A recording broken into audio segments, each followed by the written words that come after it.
네, 안녕하세요. 반갑습니다. 두마네TV 현도 대표입니다. 자, 오늘은요. 자, 지수 5,000포인트 꿈.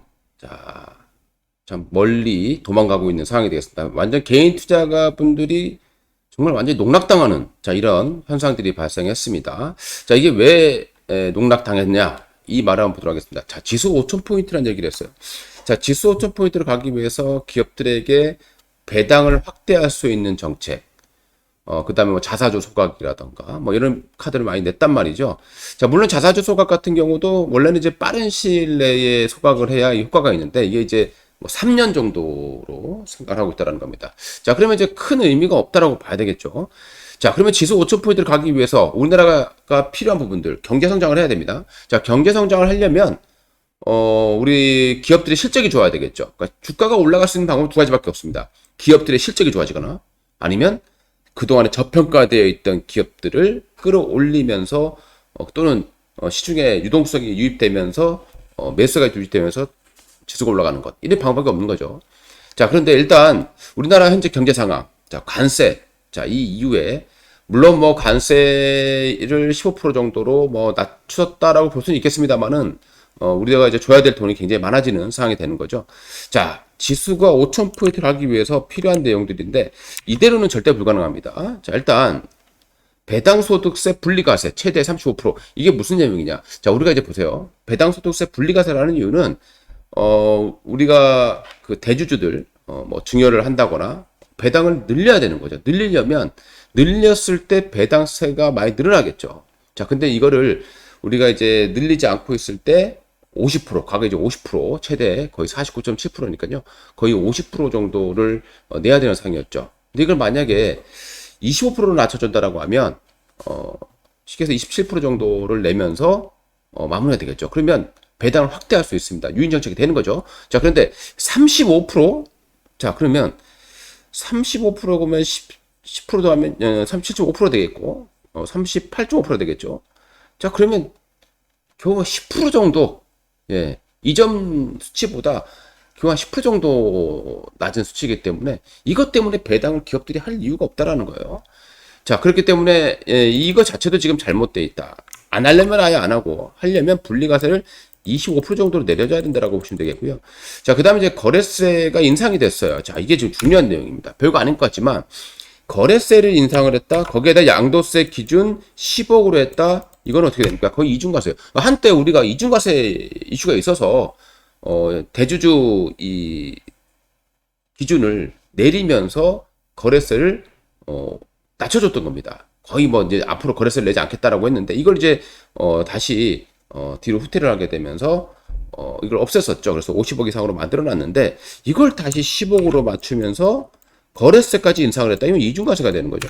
이런 부분들. 자, 그러면 이 대주주 양도세 기준이 10억이다. 이게 왜 위험하냐? 왜 이 투자자들이 항상 연말만 되면 어려워지느냐?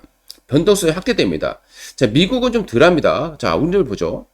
자, 대주주가 가지고 있어요, 주식을. 자, 그러면 주가가 하락해 있으면 그 주식을 굳이 안 매도해도 되겠죠. 그런데 중요한 건 우리가 통합으로 본다라고 했을 때 이 종목을 팔아내면서 손실을 확정지어 버리면 다른 데서 수익 난 부분들은 절세를 할 수 있다는 겁니다. 그렇기 때문에 하락한 종목에서도 이렇게 양도세 회피용 물량이 나올 수 있는 거고 오히려 하락하는 종목에서 더 나올 수 있다는 거예요.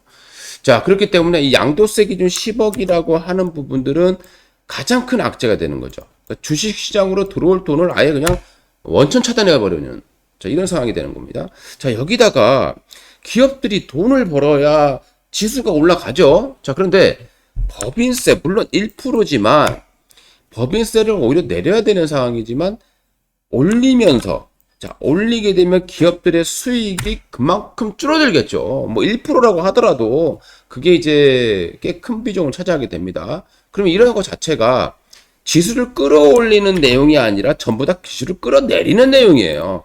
근데 이런 상황에서 지수 5,000포인트를 얘기한다는 거는 말도 안 되는 얘기다. 자, 그래서 우리가 이제 예상해본 그런 겁니다. 이게 반발이 엄청나게 심할 거예요. 이 배신감은 말로 할 수 없은 겁니다. 그러면 지지율은 폭락할 수밖에 없어요.